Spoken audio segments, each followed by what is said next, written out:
ప్రస్తుతం సంక్రాంతి రానే వస్తుంది. భారతీయ సంస్కృతి సాంప్రదాయాలకు ప్రత్యేక పండుగగా సంక్రాంతి పండుగను మనం చెప్పవచ్చు. అయితే ప్రస్తుతం పాఠశాలలకు సంక్రాంతి సెలవులు ఇస్తున్న నేపథ్యంలో అన్ని పాఠశాలలు, ప్రకాశం జిల్లాలోని అన్ని పాఠశాలల్లో ముందస్తుగా సంక్రాంతి సంబరాలను నిర్వహిస్తున్నారు. ప్రస్తుతం మనం కొమరోలులోని ప్రభుత్వ ఉన్నత పాఠశాలలో ఉన్నాం. ఈ యొక్క ప్రభుత్వ ఉన్నత పాఠశాలలో సంస్కృతి సాంప్రదాయాలను చాటి చెప్పే విధంగా పులుకు భజన, కోలన్న అంటే ఇటువంటి జానపద నృత్యాలను ఇక్కడి ఉపాధ్యాయులు ప్రోత్సహిస్తున్నారు. ప్రస్తుతం మనతో మాట్లాడేందుకు పలువురు విద్యార్థులు ఉన్నారు. వారితో ఒకసారి మనం మాట్లాడే అన్ని విషయాలు అడిగి తెలుసుకుందాం.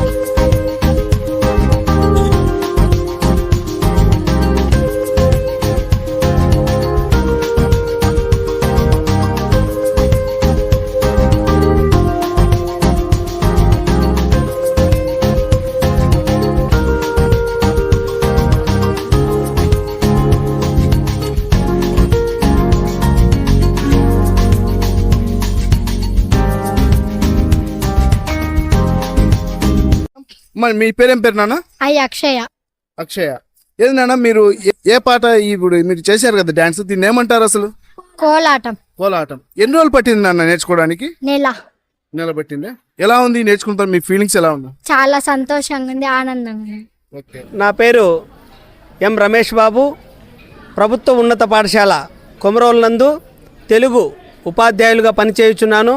సంక్రాంతి పండుగ యొక్క ఔన్నత్యాన్ని ముందస్తుగా పిల్లలకు తెలుపుతూ, సంక్రాంతి పండుగ యొక్క గొప్పదనం, మన పల్లె ప్రజలు జరుపుకునేటువంటి పండుగ విధానం భావి తరాలకు తెలియజేసే విధంగా రోజు రోజుకు అడుగంటిపోతున్నటువంటి మన జానపద కళలను, కోలాటం కానివ్వండి, చెక్క భజన కానివ్వండి, ఇలాంటివి మన సంస్కృతికి ఎంతగానో ప్రతిబింబించే విధంగా ఉంటున్నటువంటి జానపద కళలను మా పాఠశాల విద్యార్థులచే ప్రదర్శింపబడుతూ చేస్తున్నాము. అలాగే పిల్లలకు సంక్రాంతి యొక్క గొప్పతనాన్ని, రైతులు ఎంతో శ్రమించి ఎంతో కష్టపడి పండించేటువంటి పంటలను ఇంటికి తీసుకొస్తున్నటువంటి శుభ సందర్భంగా జరుపుకునేటువంటి పండుగలలో సంక్రాంతి పండుగ అతి ముఖ్యమైనది. ప్రస్తుతము మన దగ్గర హరిదాసు వేషధారణ ధరించినటువంటి ఓ విద్యార్థి సైతం ఉన్నారు. ఒకసారి ఆ విద్యార్థితో కూడా మాట్లాడదాం. ఏం పేరు నాన్న నీ పేరు? బి సంజయ్ మోహన్. బి సంజయ్ మోహన్. ఏంటి మీరు అసలు ఈ యొక్క పాఠశాలలో ప్రతి వేషధారణ చేస్తూ ఉంటాం అంటే ఏంటి అసలు, ఎందుకని, ఎప్పటి నుంచి అలవాటైంది? ఇది నాకు చేయాలనిపిస్తుంది, బాగా ఆసక్తికరంగా ఉంటుందని నేను ప్రతిసారి వేషధారణ చేస్తాను. జానపదాలన్నా నాటకాలన్నా నాకు చాలా ఇష్టము, అందుకని ఏదైనా చేస్తాను.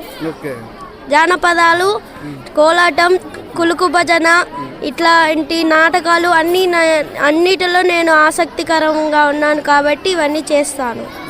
చూశారుగా, హరిదాసు వేషధారణ చేసినటువంటి ఈ యొక్క విద్యార్థి తనకు భారతీయ సంస్కృతి సాంప్రదాయాలంటే ఎంతో గౌరవమని, వాటిని పెంపొందించే విధంగా, ప్రపంచాన్ని చాటి చెప్పే విధంగా తాను వేషధారణతో తాను ప్రచారం సైతం నిర్వహిస్తున్నట్టు సదరు విద్యార్థి తెలిపారు. అందరికీ సంక్రాంతి శుభాకాంక్షలు.